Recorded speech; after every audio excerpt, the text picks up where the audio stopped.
تو اللہ پہ مکمل بھروسہ یہ مومن کی سب سے بڑی خاصیت. اچھا، چوتھے امام کے حوالے سے اہم ترین میسج ہمارے پاس دعا کا آتا ہے کہ صحیفہ کاملہ، ایک نہج البلاغہ، ایک صحیفہ کاملہ، معصومین کی 2 ہی کتابیں تو ہمارے پاس ہیں. قرآن تو اللہ کی کتاب ہے نا، نہج البلاغہ مولا کا کلام ہے، صحیفہ کاملہ مولا کے پوتے علی ابن الحسین کا کلام ہے، پوری صحیفہ کاملہ دعا ہے نا. تو چوتھے امام کے حوالے سے دعا، اس پہ میں آ رہا ہوں کہ کیوں، وائی، اس میں آ رہا ہوں، لیکن میں بات کر رہا ہوں کہ دعا کی تو بیسک فلسفی اور لاجک کیا ہے اللہ پہ بھروسہ. تمہارا کام ہے دعا کرنا، قبول کرے کہ نہ کرے وہ اس کا کام ہے، وہ قبول کرے گا، لیکن یہ دیکھ کر کہ تمہارے لیے کیا بہتر ہے، کس ٹائم پہ یہ دعا قبول ہونی چاہیے.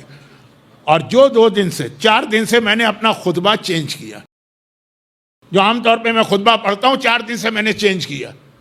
لا حول ولا قوت الا باللہ وتوکلت علی الحی الذی لا یموت. میں نے اللہ پہ ٹرسٹ کیا. ترجمہ، اس اللہ پر جس کو موت نہیں آتی. دیکھیں ٹرسٹ کا بھی ایک بہت بڑا مسئلہ ہے. اب آج کل تو بہت ڈاکومنٹیشن ہوتی ہے، مثلا آپ نے کسی کو قرضہ دیا، کسی کو پتہ ہی نہیں وہ مر گیا، اب آپ کیا کریں گے؟ آپ نے کسی پہ ٹرسٹ کر کے کوئی کام شروع کیا، اس نے کہا میں ریوارڈ دوں گا، آپ گئے مر گئے، پتہ چلا مر چکا.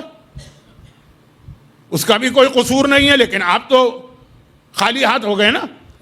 واقعہ یاد ہے نا وہ جو میں مدینے کے اندر جو میرے ساتھ عمرے پہ گئے ہیں ان کو ایک زیارت نہیں کرا تو مقام بدا کی، جہاں آپ تو سعودی حکومت نے بورڈ بھی لگا دیا. پہلے تو لوگ میری بات پہ یقین نہیں کرتے تھے. وہ ایک زیارت کراتا ہوں، ایک پہاڑ تھا جس پہاڑ سے مولا نے ابو زمزام وہ آدمی جو مولا نے اس کو 100 اونٹ پہاڑ سے نکال کے دیے تھے، اس کا یہی واقعہ تو تھا. یا رسول اللہ، اگر میں اپنے قبیلے کو مسلمان کروں تو آپ مجھے کیا دیں گے؟ کہا 100 اونٹ دوں گا، جو عرب میں سب سے بڑا انعام، جیک پاٹ جسے آپ کہتے ہیں. بڑی محنت کی اس نے. کسی آدمی کو عقیدہ بدلنا آسان نہیں ہوتا، اتنا کنونس کرنا، پوری قوم خاص طور. جب مدینے آیا پتہ چلا رسول خدا کی تو ڈیتھ ہو گئی. اب میں کیا کروں؟ میں نے اتنی محنت کی ہے، رسول نے وعدہ کیا تھا مجھ سے، وعدہ کہ پورا واقعہ میں نہیں پڑھ رہا ہوں کیونکہ ٹائم بھی نہیں ہے، آج کا موضوع بدل جائے گا. لیکن آخر میں یہی جملہ ہے نا کہ اس نے کہا اچھا رسول تو چلے گئے تو کوئی تو ہوگا نا رسول کا سکسیسر جو ان کے وعدے پورا کرے گا. یہی کام ہوتا ہے سکسیسر کا. ایک حکومت اگر کوئی کمٹمنٹ کرتی ہے، چینج ہو جائے، نئی حکومت اس کو آنر کرتی ہے. سینٹرز میں یہی ہوتا ہے. بھائی ہم سے کسی نے وعدہ لیا کہ آپ کو مجلس پڑھنا ہے، جیسے میں نیکسٹ ایئر جا رہا ہوں ٹورنٹو میں پہلا اشرا پڑھنے کے لیے، کتنا 5 سال پرانا 10 سال پرانا وعدہ ہے. کمیٹیاں چینج ہو گئی، مگر نئی کمیٹی آئے گی، پرانی کی جگہ تو وہ سارے جتنے پرانی کمیٹی نے وعدے کیے وہ اس کو آنر کرے گی نا. تب اس نے کہا رسول کی جگہ کوئی تو ہوگا نا. گئے تو اس نے تو منع کر دیا. کہا کوئی پروف، کوئی ڈاکومنٹ، کوئی گواہ، کوئی وٹنس؟ کا کچھ نہیں ہے، میں تو رسول کو صادق سمجھ کے ان کی بات مان لی تھی. تو کہا نکلو یہاں سے. ایسا ہمارے کی بات پہ یقین کرنے لگے تو ہم حکومت کر چکے. ایک طرح جوتے مار کے نکال دی. وہ روتا ہوا نکلا اور ایک ہی جملہ کہہ رہا تھا، بالکل صحیح جملہ تھا، یا وہ رسول غلط ہے، کھوٹا ہے، یا یہ آدمی کھوٹا ہے جو کہہ رہا ہے کہ میں رسول کا جانشین، یا وہ رسول سچا نہیں ہے یا یہ سچا نہیں. پھر وہ سلمان مل گئے، کہا کہ کوئی بات نہیں، روتے ہوئے آئے ہو نا، کوئی بات نہیں، کیونکہ یہ وہ دربار ہے جہاں رسول کی اپنی بیٹی کو رلا کے باہر بھیجا گیا. اور پھر سلمان لے کے مولا کے پاس گیا، مولا نے کہا کہ ہاں مجھے معلوم ہے کیا وعدہ تھا. تو خلاصہ یہ ہے کہ ٹرسٹ جب آپ کسی پہ کریں تو یہ بھی تو ہے نا کہ وہ آدمی اپنا وعدہ پورا کر سکے. کائنات کا ہر شخص آپ سے وعدہ کرے، بالکل گڈ فیتھ وہ 100% اپنا وعدہ پورا کرے گا، مر گیا، کوئی پروف نہیں. اب کتنے واقعات ہیں نجف کے، وادی السلام قبرستان کے. کسی نے کسی کے پاس امانت رکھوائی اور وہ مر گیا، اب اس کی امانت ضائع ہو گئی. وادی السلام میں گیا، مولا کے روضے پہ گیا، میں تو پڑھتا ہوں اپنی شب جمعہ کی مجالس میں، ایک سلسلہ مر گیا. مرنے والے کا بھی کوئی قصور نہیں، اور یہ آدمی جس کی امانت ضائع ہو گئی اس کا بھی کوئی قصور نہیں. تو یہ ہو جاتا ہے نا. کہا نہیں، بھروسہ کرو اس اللہ پہ. کون اللہ؟ توکلت علی الحی الذی لا یموت. اس اللہ پر جو ہمیشہ زندہ رہے گا، اس کو کبھی موت نہیں آئے گی.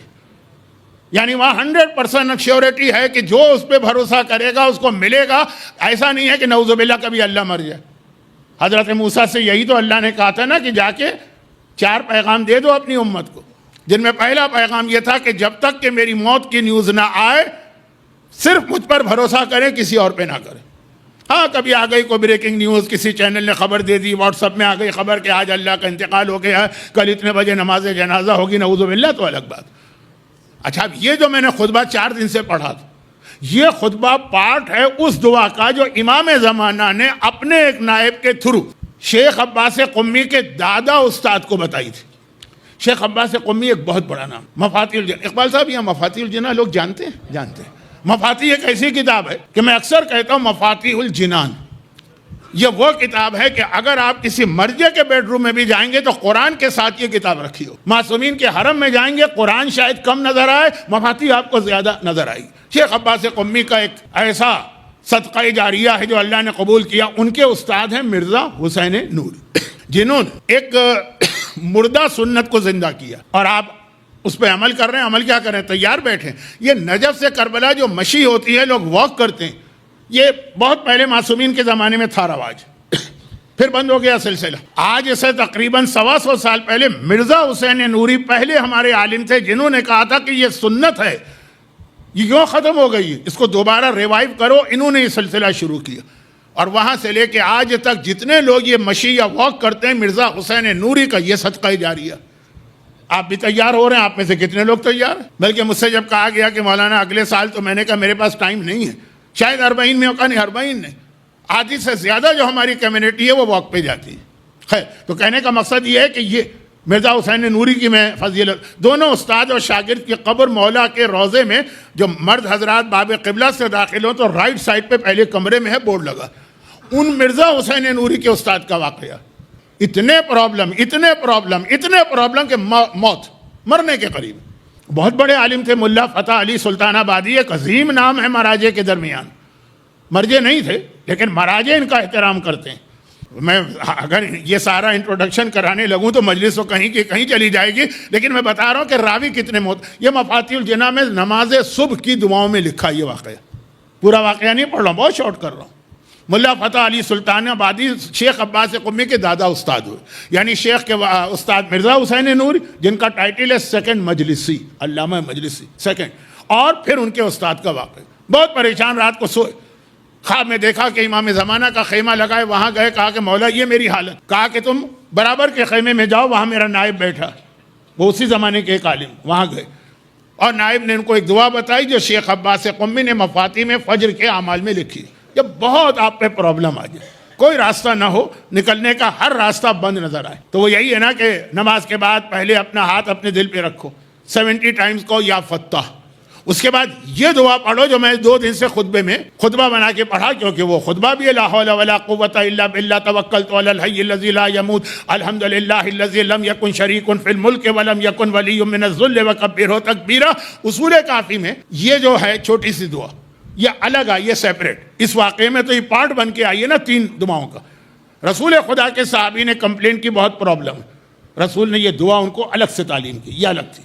لیکن امام زمانہ نے یا فتح پلس یہ اور پلس وہ دعا جو چھٹے امام نے ایک دفعہ ارشاد فرمائی تھی کہ مجھے تعجب ہے اس مومن کے اوپر جو 4 پرابلم میں پھنس جاتا ہے اور پھر بھی قرآن کی یہ 4 آیتیں نہیں پڑھتا. اسے اگر کوئی رزق کا مسئلہ ہوتا ہے وہ کیوں نہیں پڑھتا ہے ماشاء اللہ لا قوت الا باللہ.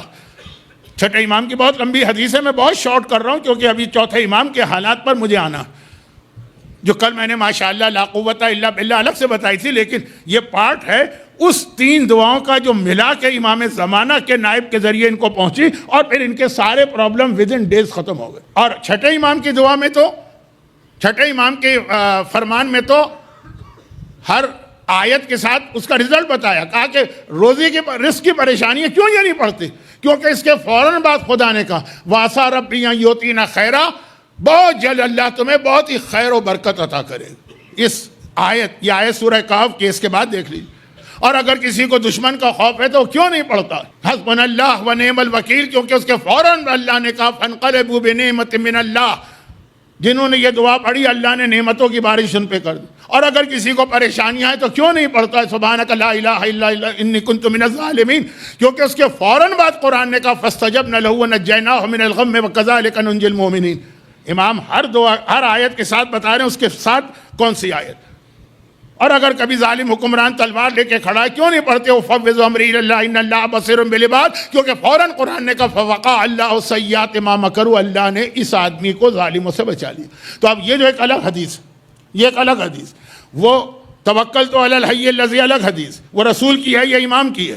رسول کا لقب بھی صادق ہے، اس امام کا لقب بھی صادق ہے جن کی حدیث، دونوں صادقین کو ملا کر امام زمانہ نے یا فتح، فتح کے معنی راستہ کھولنے والا۔ آپ عرب دنیا میں جاتے ہیں، عمرے پہ جاتے ہیں، زیارت پہ جاتے ہیں، جہاں آپ کے یہاں انگلش میں بورڈ پہ لکھا ہوتا ہے مثلاً پش، وہاں لکھا ہوتا ہے افتے، کھل جائے گا دروازہ۔ تو اب یہ تین چیزیں، یہ ہمیں یہ دعائیں بتائی جا رہی ہیں کہ جو تمہارے پرابلم ہوں گے، لیکن بات یہ تھی کہ جو بیچ والی دعا ہے اس میں میسیج ہے توکلت علی الحی الذی، بھروسہ کر کے دیکھو اس اللہ پر جسے موت نہیں آئے گی، جو وہ تمہیں دینا چاہے گا۔ کبھی ایسا نہیں ہے کہ تم کہو کہ بھائی اگر میں اللہ پہ بھروسہ بھی کروں وہ کل مر گیا تو میں کہاں جاؤں گا، دنیاوی معاملات میں ہوتا ہے نا۔